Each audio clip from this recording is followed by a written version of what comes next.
पिछले कुछ वर्षों में किसी आपराधिक मामले में लिप्त आरोपी या दंगाई की संपत्ति या फिर घर पर बुलडोजर चलाने का चलन राज्य सरकारों के लिए आम हो गया है।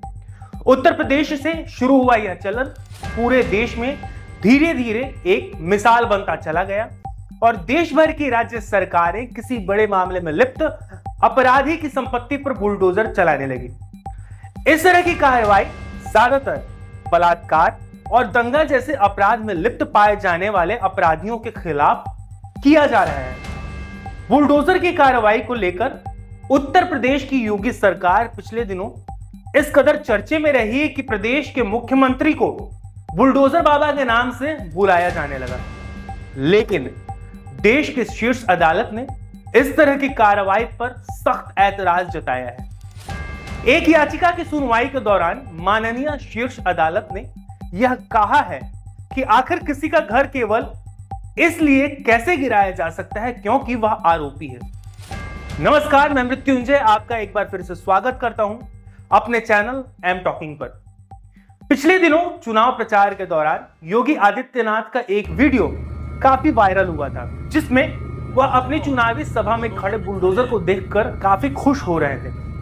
दरअसल यह खुशी इसलिए थी क्योंकि योगी भी इस बात को जानते हैं, समझते हैं कि उनकी छवि अपराधियों और विपक्ष के बीच अब एक सख्त और त्वरित कार्रवाई करने वाले नेता के रूप में बन गई है। साल 2017 में योगी आदित्यनाथ ने पहली बार अपनी चुनावी सभा में भाषण के दौरान बुलडोजर कार्रवाई की बात की थी।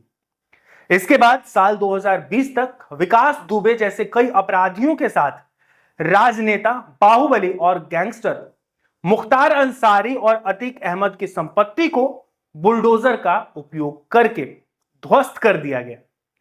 दुबे के खिलाफ कार्रवाई तब शुरू हुई जब उसने और उसके साथियों ने जुलाई 2020 में गिरफ्तारी के प्रयास के दौरान 8 पुलिसकर्मियों की हत्या कर दी थी। धीरे धीरे उत्तर प्रदेश के साथ साथ इस तरह की कार्रवाई दिल्ली, हरियाणा, राजस्थान और मध्य प्रदेश जैसे राज्यों में भी की जाने लगी। लेकिन अब सुप्रीम कोर्ट ने इस कार्रवाई पर आपत्ति जताई है। मध्य प्रदेश के मोहम्मद हुसैन और राजस्थान के राशिद खान की तरफ से याचिका दाखिल की गई थी। याचिका में क्या आरोप था, किस बात को लेकर याचिका दाखिल की गई थी, इसके बारे में हम आपको विस्तार से बताएंगे। लेकिन उससे पहले जान लीजिए कि इस मामले में शीर्ष अदालत ने क्या कहा।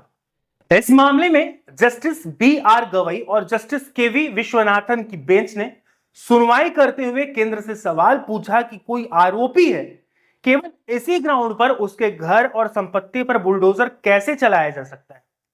अदालत ने कहा कि अगर कोई दोषी भी है तो उसके घर पर बुलडोजर नहीं चलाया जा सकता। मामले की सुनवाई के दौरान कोर्ट ने यह भी कहा कि हम सड़कों और अन्य सार्वजनिक स्थलों पर अवैध निर्माण का किसी भी तरह से समर्थन नहीं करते हैं, लेकिन अगर किसी संपत्ति को गिराया जा रहा है तो यह प्रक्रिया एक कानून के तहत ही होनी चाहिए।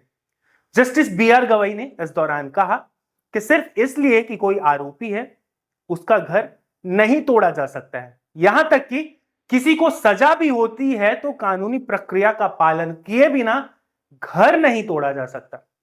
मामले की सुनवाई करने वाले दूसरे न्यायाधीश जस्टिस के.वी. विश्वनाथन ने कहा कि क्या इसके क्रियान्वयन में कुछ दिशा निर्देश पारित किए जा सकते हैं ताकि इसका पालन हो, जैसे पहले नोटिस, फिर जवाब देने का समय, फिर कानूनी उपायों को अपनाने के लिए दिया गया समय, जवाब और फिर अंत में तोड़फोड़। इसके जवाब में केंद्र सरकार का जवाब भी कोर्ट के सामने पेश किया गया। सॉलिसिटर जनरल तुषार मेहता ने इस मामले में कहा कि संपत्ति को सिर्फ इसलिए नहीं ढहाया जाता क्योंकि किसी आपराधिक केस में शामिल या दोषी से जुड़ी है। उन्होंने कहा कि ऐसा तभी होता है जब ढांचा गैरकानूनी हो।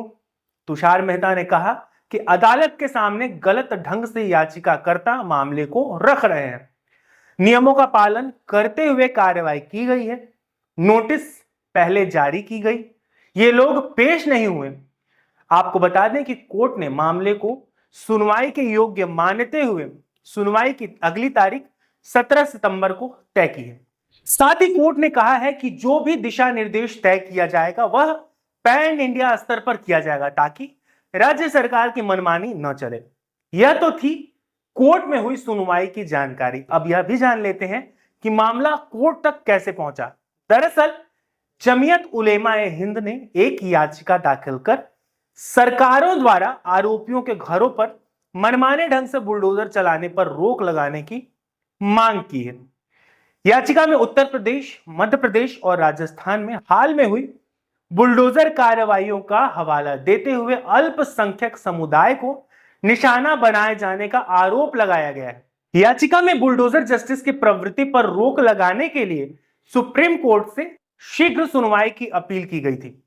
जमीयत उलेमा-ए हिंद ने बुलडोजर एक्शन में धर्म विशेष को निशाना बनाने का भी आरोप लगाया गया है। उदयपुर के रहने वाले 60 वर्षीय खान की तरफ से याचिका में कहा गया था कि उनका घर जिला प्रशासन ने 17 अगस्त 2024 को ढहा दिया था। यह सब उदयपुर में भड़की सांप्रदायिक हिंसा के बाद हुआ था, जिसमें कई वाहनों को आग लगा दी गई थी और निषेधाज्ञा लागू होने के बाद बाजार बंद करा दिए गए थे। यह घटना एक मुस्लिम छात्र के कथित तौर पर हिंदू सहपाठी को चाकू मारने के बाद हुई थी। इस घटना में सहपाठी की मौत हो गई थी। खान आरोपी छात्र के पिता हैं। एमपी के मोहम्मद हुसैन के भी आरोप हैं कि प्रशासन की तरफ से उनका घर और दुकान पर अवैध तरीके से बुलडोजर चला दिया गया था। मामला सुप्रीम कोर्ट में भले ही राजस्थान और मध्य प्रदेश के याचिकाकर्ताओं के माध्यम से पहुंचा हो, लेकिन इसका असर उत्तर प्रदेश में 10 सीटों पर होने वाले आगामी उपचुनाव में देखने को मिल सकता है। आप सोच रहे होंगे कि भला ऐसा क्यों? तो हम आपको बताते हैं कि ऐसा इसलिए क्योंकि बुलडोजर न्याय का चलन सबसे ज्यादा और सबसे पहले उत्तर प्रदेश में ही देखने को मिला। वहीं विपक्ष का आरोप है कि राज्य सरकार इस प्रक्रिया से कुछ विशेष लोगों को छूट देने का काम करती है, जबकि विपक्ष के लोगों की संपत्ति को गिराने के मामले में सरकार त्वरित कार्रवाई करती है। अब यह आरोप किस ग्राउंड पर लगाया जा रहा है, यह भी समझिए। दरअसल ऐसे दो मामले सबसे ज्यादा प्रकाश में हैं, जहां बुलडोजर न्याय की प्रक्रिया नहीं अपनाई गई। पहला मामला साल 2017 में योगी आदित्यनाथ सरकार आते ही सबसे पहला राजनीतिक बवंडर उठा, वो उन्नाव का रेप कांड था, जिसमें भाजपा के तत्कालीन विधायक कुलदीप सिंह सेंगर पर रेप का आरोप लगा था। इस मामले में पीड़िता को एफआईआर लिखवाने के लिए लखनऊ में मुख्यमंत्री आवास पर आत्मदाह करना पड़ा था। कुलदीप सिंह सेंगर की गिरफ्तारी हुई, सीबीआई जांच हुई। कुलदीप सिंह सेंगर को उम्र कैद की सजा सुना दी गई। सालों चले इस घटनाक्रम में कुलदीप सिंह सेंगर या उनसे जुड़े किसी भी व्यक्ति के घर पर बुलडोजर नहीं चला। अब आपको बताते हैं दूसरा मामला।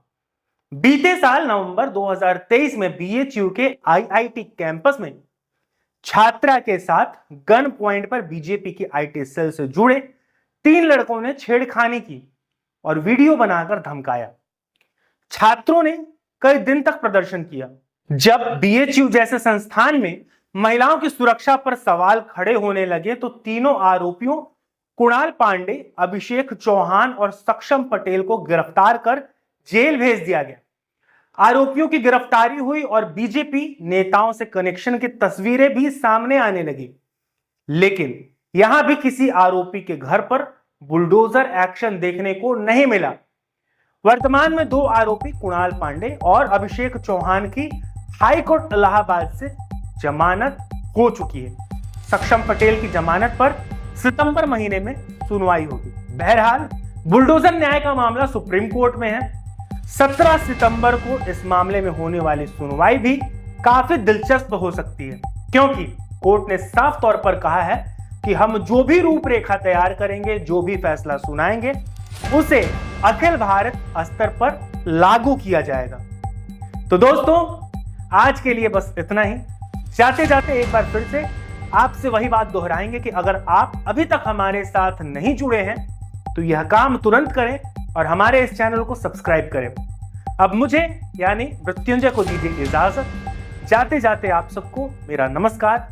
खुश रहें, स्वस्थ रहें।